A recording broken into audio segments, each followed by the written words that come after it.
Today I would like to give you some information about what can happen if you don't wash your hands. I'd also like to share with you how to wash your hands and when to wash your hands. Not washing your hands can lead to germs, infections, colds, and many other viruses that you do not want you or your children to have. Proper hand washing is our first line of defense against germs such as the common cold, hepatitis A, meningitis, influenza, and other diarrhea-causing viruses. If you consider how many times you use the restroom and how many surfaces you come in contact with each day, your opportunity to pick up a nasty bug are endless. Washing your hands is something that everyone needs to do. If we can get everyone to wash their hands, that cuts back on the germs being spread around when someone touches a door handle or even if someone shakes your hand. Hand washing is an easy way to prevent infection and germs being spread. By washing your hands properly and sharing this technique with your children, germs and viruses being spread will be minimized. Today I would like to give you some information about the following. I would like to share with you how many people really wash their hands. Washing your hands is something that doesn't take very long but can have a very positive outcome if you take the time to do it. 97% of females and 92% of males say they wash their hands, but really only 75% of females wash their hands and only 58% of males wash their hands. This statistic was given by the Minnesota Department of Health. They also found that 50% of middle school and high school students said that they wash their hands, but really only 33% of the girls and 8% of the boys use soap when they wash their hands. Only 30% of people who have coughed or sneezed wash their hands afterwards. And Dowshin said that only 21% of people said that they washed their hands after they handled money. Washing your hands is the first line of defense against bacteria and many germs that we come in contact with each day.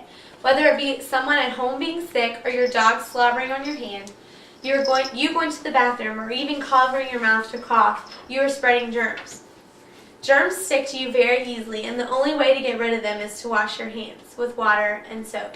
If your child is involved in a sports team, he has even more risk for developing germs and infections such as a staph infection. If he doesn't wash his hands, bacteria could be sitting on his skin waiting for a cut to come up, and the bacteria will seep into his skin and cause a staph infection. According to the Centers for Disease Control and Protection, if you don't wash your hands frequently, you can pick up germs from other sources and then infect yourself. You're at risk every time you touch your nose, your eyes, or your mouth.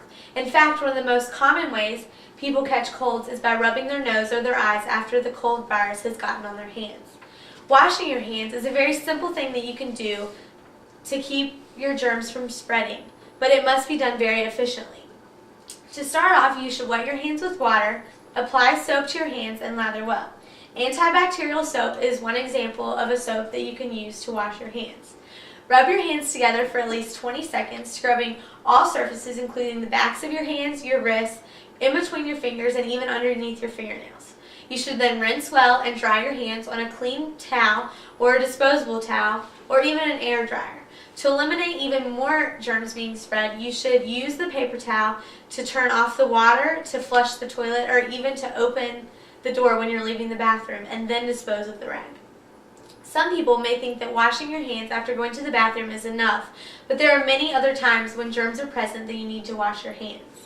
First, you should always wash your hands after you use the bathroom, whether it be at home or in a public restroom. There are still germs, and a bathroom is always a bathroom, so always wash your hands. After blowing your nose, sneezing, or coughing, many germs and viruses are leaving your body and are spreading to other people. Washing your hands can keep these germs from being spread. Before you eat your food, you should also wash your hands, and before you handle uncooked food.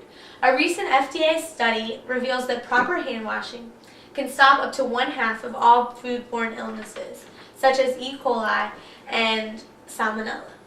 After playing with a pet or cleaning up after a pet, you should also wash your hands because they can carry over 100 germs or viruses and are easily spread to you when you're playing with them. Also, you should wash your hands after handling money, changing diapers, taking out the trash, or even when your hands are visibly dirty and need a good scrub. You may get tired of washing your hands, but in the end, it's all for your own good. You should protect yourself along with others from getting many unwanted viruses and germs by simply washing your hands. You should make this a habit for yourself as well as your kids and families. You should make washing hands a fun thing to do so that your kids will enjoy it and they'll want to wash their hands without being told to do so. Some people encourage their children to wash their hands the whole time they sing the ABCs or if they sing Happy Birthday. So today we have learned how washing your hands is an easy preventative step to take in order to keep germs away from you and your family. This decision is a very simple decision, and it can be a very easy way to protect yourself from sickness. We have learned how to properly wash your hands and when exactly washing your hands is necessary. Hand washing doesn't take much time or effort, but it offers great rewards. If you decide to take this great advice and to adapt to this habit, it can play a major role in protecting your health.